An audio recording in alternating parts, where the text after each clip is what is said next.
Hello' guys, কি খবৰ? এয়া কি কৰি আছোঁ আপোনালোকে ভাবিছে চাগে আজি। তো মানে আমাৰ আজি ক্লিনিং আছে। একচুৱেলি আমাৰ মাহৰ মানে প্ৰত্যেকটো মাহতে 24-28 তাৰিখৰ ভিতৰত আমাৰ ক্লিনিং কৰিব লাগে। মানে ঠিক তেনেকৈ মানে ভাবিলোঁ আৰু আজি আপোনালোকক একবাৰ দেখাই দিওঁ আমি ক্লিনিং কেনেকৈ কৰোঁ গাইজ।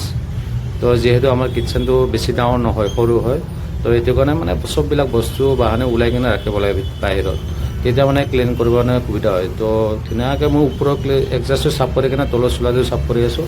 তো আমি মানে কি কিটচেন তিনিজনে ধুনীয়াকৈ আমাৰ কিটচেনটো ক্লিন কৰি আছোঁ।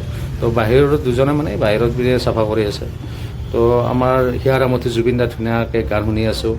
তো আপোনালোকে অসমবাসীতো জানেই আমাৰ হিয়াৰ আমঠুৰ গান বহুত চব মানুহে ভাল পায় গাইজ। তো জয় জুবিন দা, আপোনাৰ ন্যায়টো আমি বিচাৰোঁ। তো আপোনালোকেও বিচাৰে সেইটো কথা ময়ো জানো। তো ভিডিঅ'টো ভাল পাই লাইক কমেণ্ট শ্বেয়াৰ কৰি দিব গাইজ। তো যোনে নতুনকৈ ভিডিঅ'টো চাই আছে ছাবস্ক্ৰাইব কৰি ল'ব। তো ভিডিঅ'টো বেছি লং নহয়, ইমানখিনিয়ে বাৰু। তো জাষ্ট মানে কি ক্লিনিং কৰোঁতে আপোনালোকক আজি দেখাই দিলোঁ। তো bye bye guys, good night.